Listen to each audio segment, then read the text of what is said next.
Hey everybody, Paul Bryan back with you, host of Drive Chicago on WLS, and we're speaking with Dan Briggs here at the service department of Elmhurst Toyota and Scion. We've been going through the car, talking about different things that people can be doing themselves and some things they can't do themselves. You know what we didn't talk about when we were talking about tires, though, and we should mention this, is the spare tire.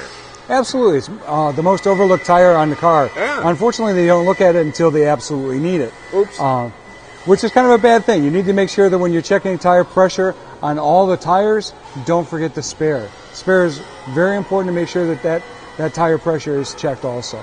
Now, for people who have never changed a spare tire before, sometimes it's best leaving that. I just read a study on this that said that like 70% of all men felt, like they were equipped to go ahead and change a spare tire, and I would suggest that number is actually a lot lower than that.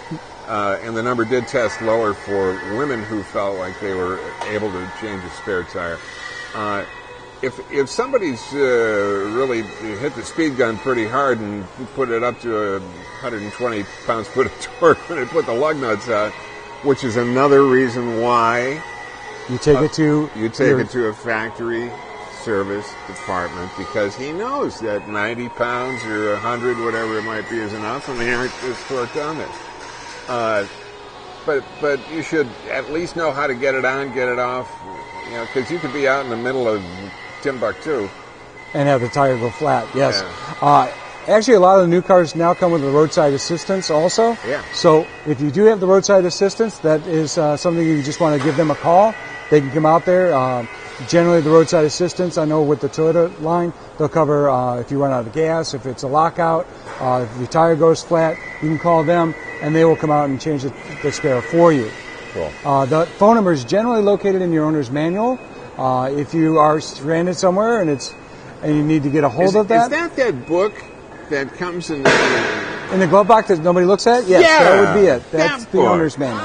Yes. I've seen that book. Most everybody kind of ignores that one. But the thing that they shouldn't ignore, and sometimes it is a rather intimidating manual of stuff, but there is like a quick start and an easy use guide that comes along with that, because the manufacturers know that emergencies happen. Yeah. And you'll find the procedures for changing a spare tire in that owner's manual. That's probably your good guide if you need to change the tire and you need to get out of an area quickly.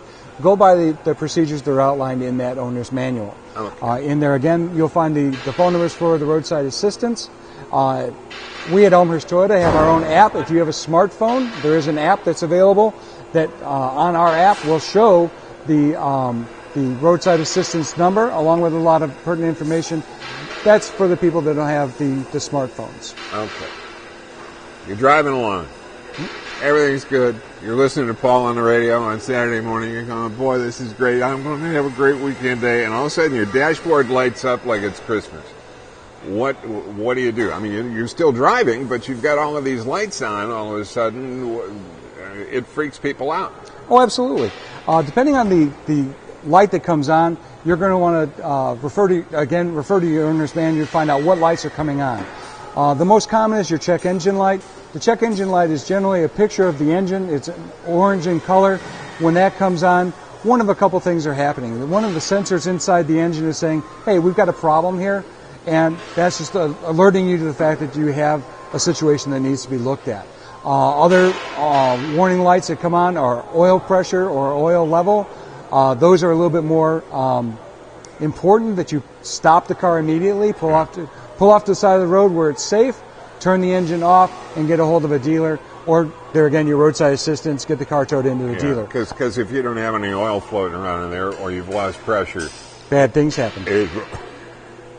Big, bad, expensive things happen. You don't want to have that happen. Exactly. But if you experience a check engine light that comes on in the vehicle, it's not as an issue to get it right to the dealer right away. It's just letting you know that there's a problem with the car.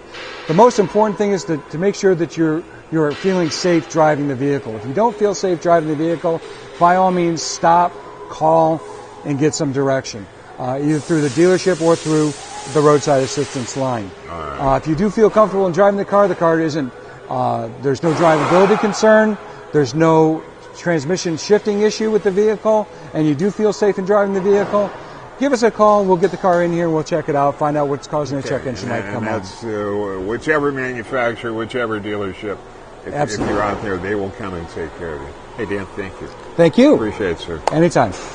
More as these develop. They're going to develop. We'll do more of these, and you'll find them right here on DriveChicago.com.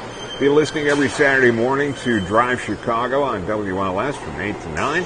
And if you have any questions, click on the Ask Paul icon off of DriveChicago.com. Thanks for being with us today. Take care.